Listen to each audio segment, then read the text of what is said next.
আল্লাহ রাব্বুল আলামিনকে যেরকম না দেখে বিশ্বাস করেছি, আল্লাহ তাআলার উপরে ঈমান এনেছি, ঠিক সেই রকম ভাবেই ফেরেশতাদেরকেও বিশ্বাস করতে হবে, ফেরেশতাদের উপরে ঈমান আনতে হবে। প্রিয় ভাইয়েরা আমার, ফেরেশতা আমরা দেখি নাই, তার কারণ কি? কেন ফেরেশতাদেরকে আমরা দেখতে পারি না? ফেরেশতাদের সংখ্যাই বা কত? আল জিসমু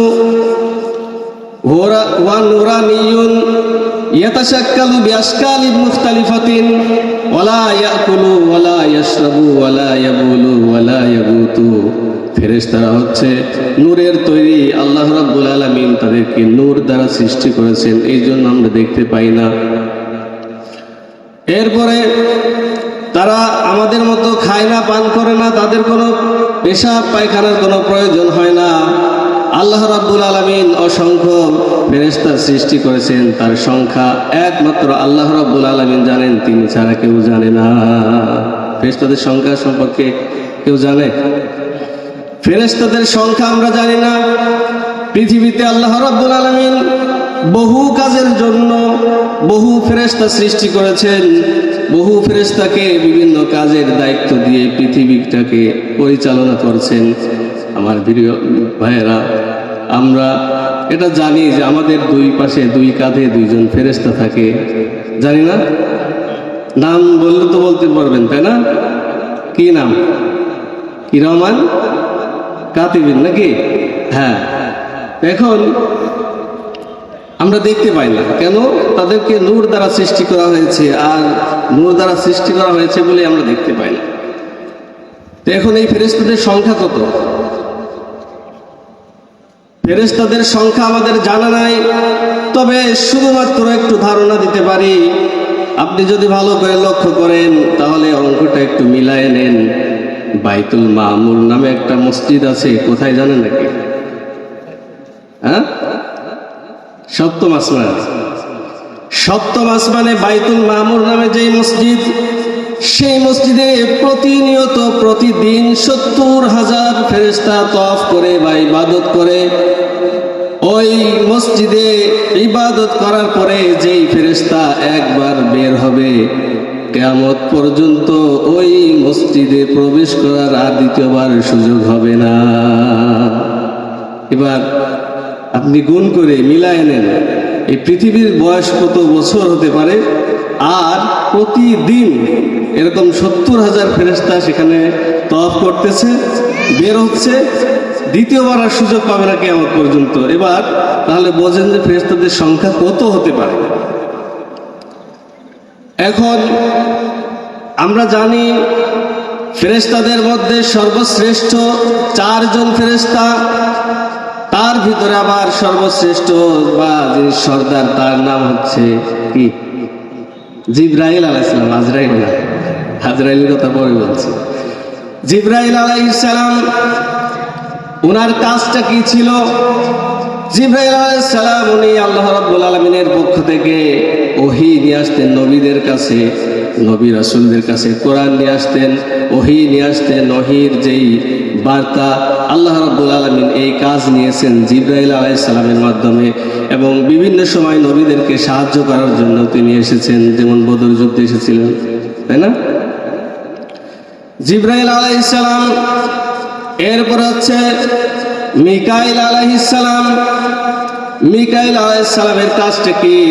উনি পৃথিবীর সমস্ত মানুষ সহ যত প্রাণী জগৎ আছে সকলের রিজিকের ব্যবস্থাপনার কাজে তিনি নিয়োজিত আছেন। আমার ভাইরা, ভালো করে লক্ষ্য করেন, পৃথিবীতে যত খাবার উৎপাদন হয় সব কিছু কিন্তু মাটি থেকে। আপনি যাই খান না কেন, যদি মনে করেন দোকানে ঝুলে থাকা চিপস, সেটাও কিন্তু কোনো না কোনোভাবে আপনার মাটির ছোঁয়া লাগতেই হচ্ছে। আর এই মাটি হচ্ছে পানি না পাওয়ার কারণে মাটিটা মরে যায়। কথা ভালো করে বুঝেন, পানি না পাইলে মাটি একদম শুকিয়ে যায় না? ওই শুকনো মাটি ধুলা, ওর উপরে যদি কোনো বীজ লাগানো হয় তাহলে হয়? তাহলে হবে না, বাঁচবে না। পানির প্রয়োজন, এই জন্য আল্লাহ রাব্বুল আলামিন বলেন, আল্লাহুল্লাযী আরসালার রিয়াহা ফাতুসিরু সাহাবান ফাসুকনাহু ইলা বালাদিন মাইয়িতিন ফাআহইয়াইনা বিহিল আরদা বা'দা মাউতিহা কাযালিকান নুশুর। আমি আল্লাহ রাব্বুল আলামিন কেমন স্রষ্টা, কেমন আল্লাহ তোমার ভালো করে লক্ষ্য করো। আমি আল্লাহ তাআলা সাগরের লবণাক্ত পানিকে উত্থিত করে মেঘমালায় পরিণত করি, এরপরে বাতাসটাকে হুকুম দিই, এরে বাতাস এই মেঘটারে টেনে নিয়ে যাও অমুক জায়গায়। আল্লাহর হুকুম পেয়ে এবার বাতাস সেই জায়গায় মেঘটাকে নিয়ে যায়। এরপরে আল্লাহ রাব্বুল আলামিন হুকুম করে, এই মেঘ এবার বিন্দু বিন্দু হয়ে বৃষ্টির আকার রূপ ধারণ করে অমুক জমিনে অমুক এলাকায় বর্ষিত হয়ে যা। আল্লাহর হুকুম পেয়ে এবার এই মেঘটা পানির আকৃতি ধারণ করে বৃষ্টি হয়ে ওই জমিনের উপরে পতিত হয়ে যায়। আল্লাহ রাব্বুল আলামিন এরপরে বলেন, নববধূ যেভাবে বিয়ের পরে গর্ভধারণের জন্য প্রস্তুতি নেয়, আল্লাহর দেওয়াই বৃষ্টির পানি পেয়ে মরা জমিনটা ঠিক ফসল ধারণের জন্য এরকম প্রস্তুতি নিয়ে নেয়। এইভাবে আল্লাহ রাব্বুল আলামিন মরা জমিনকে জীবিত করেন এবং সেখান থেকে ফসলাদি উৎপাদন হয়। এবং এই কাজে আল্লাহ তাআলা নিয়োজিত করেছেন কাকে? হযরত, কথা বলতে হবে, মিকাইল আলাইহিস সালামকে, তাই না? মিকাইল আলাইহিস সালামের সাথে কত হাজার কত লক্ষ ফেরেশতা আছে আল্লাহ তাআলাই জানেন। এইভাবে করে বিভিন্ন ফেরেশতাকে আল্লাহ তাআলা বিভিন্ন কাজে নিয়োজিত করেছেন। এরপরে 3 নম্বর সিরিয়ালে আমরা বলবো হযরত ইসরাফিল আলাইহিস সালাম, তাই না? হযরত ইসরাফিল আলাইহিস সালাম, ওনার দায়িত্বটা কি? আল্লাহ রাব্বুল আলামিন ইসরাফিল আলাইহিস সালামকে সৃষ্টি করার পরে আল্লাহ তাআলা তাকে দায়িত্ব দিয়ে দিলেন কিয়ামতের আগে সিংহায় ফু দিতে হবে, তাই না? উনি সেই দায়িত্ব পাওয়ার পর থেকে এ পর্যন্ত উনি সিংহার মুখে মুখ লাগাই দাঁড়ায় আছে, কখন না জানি আল্লাহ তাআলার আদেশ আসে আর সঙ্গে সঙ্গে আমার সেই দায়িত্ব পালন করতে হবে। ইসরাফিল আলাইহিস সালাম কিয়ামতের আগে সিংহায় ফুঁক দেবেন এবং ফুঁক যখন দেবেন তখন অবস্থাটা কেমন হবে আর সেদিনের অবস্থায় বা কেমন হবে। শুরুটা বলি, মানুষ যারা কৃষক আছে তারা তাদের লাঙ্গল জল নিয়ে মাঠে চলে যাবে, কেউ বা রাখাল যারা আছে গরু ছাগল নিয়ে মাঠে যাবে, যারা চাকরিজীবী আছে তারা অফিসে যাবে, যারা ব্যবসায়ী আছে তারা চাবি ছড়া হাতে নিয়ে দোকানে যাবে, ব্যবসা প্রতিষ্ঠানে যাবে, তালা খুলবে। এই পৃথিবীটা যেভাবে চলছে ঠিক স্বাভাবিক নিয়মে সেইভাবেই চলতে থাকবে। ঠিক এমন সময় আল্লাহ রাব্বুল আলামিন হযরত ইসরাফিল আলাইহিস সালামকে হুকুম করবেন আর সঙ্গে সঙ্গে তিনি সিংহায় ফু দিয়ে দেবেন। এরপরে সিংহায় যখন ফু দেওয়া হবে, প্রথম ওই যে আওয়াজটা প্রথম বেশি কর্কশ হবে না, বেশি কষ্ট হবে না, কিন্তু যখন আস্তে আস্তে সময় যেতে থাকবে তখন ওই আওয়াজটা বেশ কর্কশতা ধারণ করতে থাকবে। তখন মানুষ বিরক্ত হয়ে যাবে। মানুষ বিরক্ত হওয়ার পরে কানে হাত দেবে, কানে হাত দিয়েও তারা রেহাই পাবে না। কানের তালা ফেটে ফেটে মানুষ সমস্ত প্রাণী মারা যাবে। এরপরে এই পৃথিবীতে যত যা কিছু আমরা দেখি সব কিছু ভেঙে চুরমার হয়ে যাবে। পাহাড়গুলো রঙিন পশমের মতো, তুলার মতো উঠতে থাকবে। প্রিয় ভাইয়েরা আমার, ইসরাফিল আলাইহিস সালাম যখন সিংহায় ফু দেবেন, এই সিংহায় ফু দেওয়ার পরে এই পৃথিবীর সমস্ত যা কিছু আছে সব কিছু একেবারে তছনছ হয়ে যাবে, ধ্বংস হয়ে যাবে।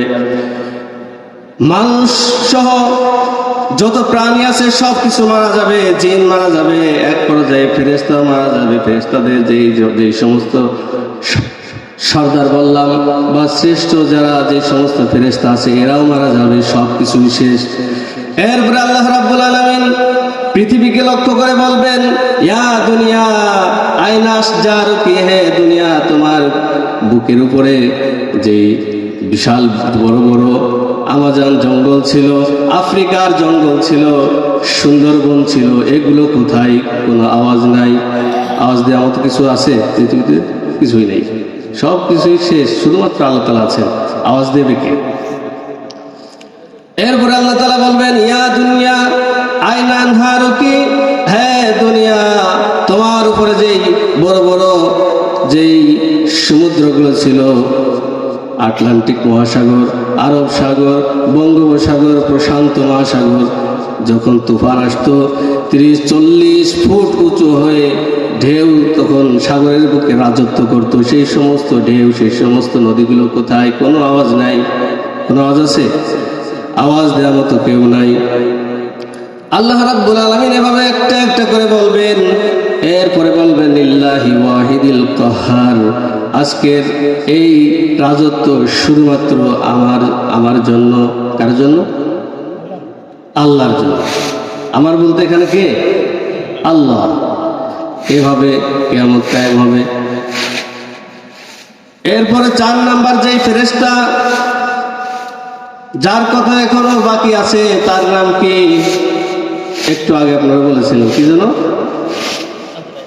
হযরত আজরাইল আলাইহিস সালাম। তার কাজ কি আমরা তো সবাই জানি নাকি?